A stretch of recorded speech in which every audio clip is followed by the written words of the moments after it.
I thank the representative of the Russian Federation for his statement, and I now give the floor to the representative of the United States. Thank you, Mr. President, and thank you, Mr. Secretary General, for your briefing today. This is our 5th Security Council meeting in the past week to address the situation in Syria. A week has gone by in which we have talked. We've talked about the victims in Duma. We've talked about the Assad regime and its patrons, Russia and Iran. We've spent a week talking about the unique horror of chemical weapons. The time for talk ended last night. We're here today because 3 permanent members of the United Nations Security Council acted. The United Kingdom, France, and the United States acted, not as revenge, not as punishment, not as a symbolic show of force. We acted to deter the future use of chemical weapons by holding the Syrian regime responsible for its atrocities against humanity.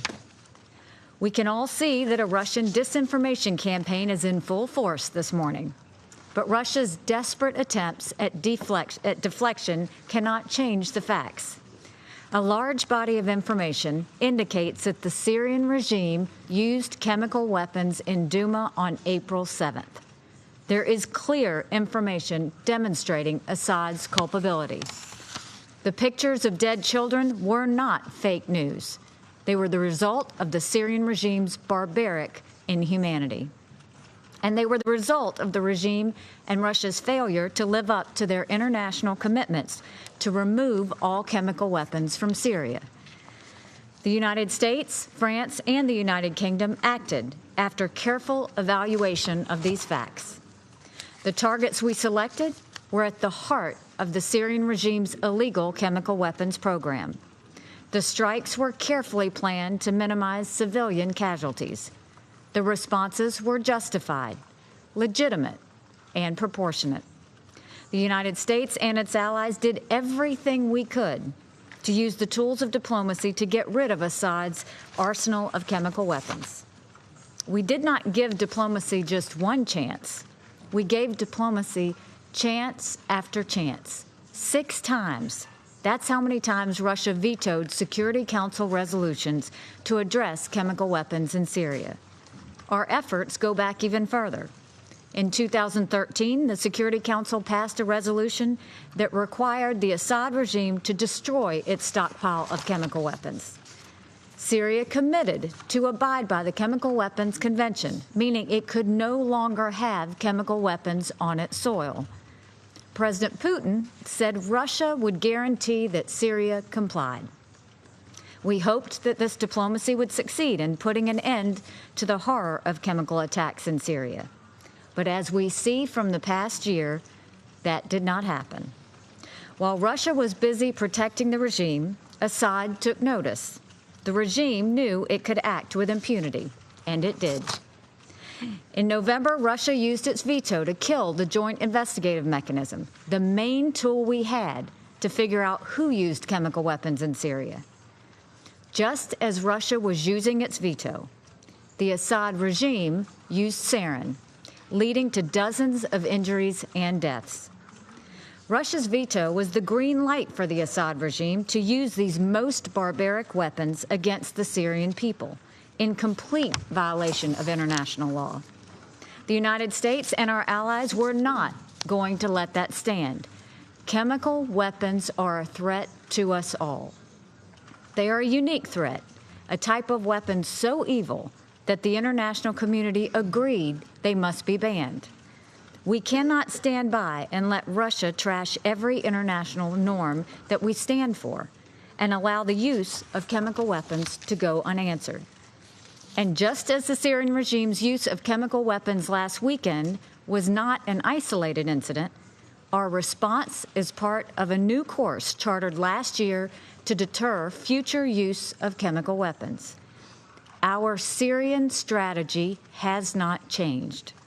However, the Syrian regime has forced us to take action based on their repeated use of chemical weapons.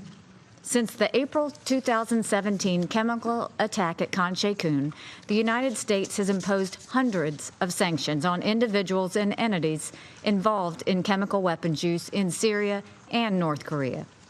We have designated entities in Asia, the Middle East, and Africa that have facilitated chemical weapons proliferation. We have revoked the visas of Russian intelligence officers in response to the chemical attack in Salisbury. We will continue to seek out and call out anyone who uses and anyone who aids in the use of chemical weapons. With yesterday's military action, our message was crystal clear. The United States of America will not allow the Assad regime to continue to use chemical weapons. Last night, we obliterated the major research facility that it used to assemble weapons of mass murder. I spoke to the president this morning, and he said if the Syrian regime uses this poisonous gas again, the United States is locked and loaded. When our president draws a red line, our president enforces the red line. The United States is deeply grateful to the United Kingdom and France for its part in the coalition to defend the prohibition of chemical weapons. We worked in lockstep. We were in complete agreement. Last night, our great friends and indispensable allies shouldered a burden that benefits all of us. The civilized world owes them its thanks. In the weeks and months to come, the Security Council should take time to reflect on its role in defending the international rule of law. The Security Council has failed in its duty to hold those who use chemical weapons to account. That failure is largely due to Russian obstruction. We call on Russia to take a hard look at the company it keeps and live up to its responsibilities as a permanent member of the Council and defend the actual principles the United Nations was meant to promote. Last night, we successfully hit the heart of Syria's chemical weapons enterprise. And because of these actions, we are confident we have crippled Syria's chemical weapons program. We are prepared to sustain this pressure if the Syrian regime is foolish enough to test our will. Thank you. I want to thank the representative of the United States for your statement, and I now give... Fiery words exchanged there at the UN Security Council meeting here in New York. U.S. Ambassador to the UN, Nikki Haley, echoing President Trump's words and saying that if Syria uses poison again, the United States is locked and loaded. The Russian, I should say, representative is demanding a vote on a draft resolution condemning the U.S., UK and French action in Syria. And the UN Secretary General is noting that there is no military solution to the crisis in Syria. He says it must be political. We'll continue to listen in to this unfolding situation here in New York. Stay with CBSN. We'll be back after this.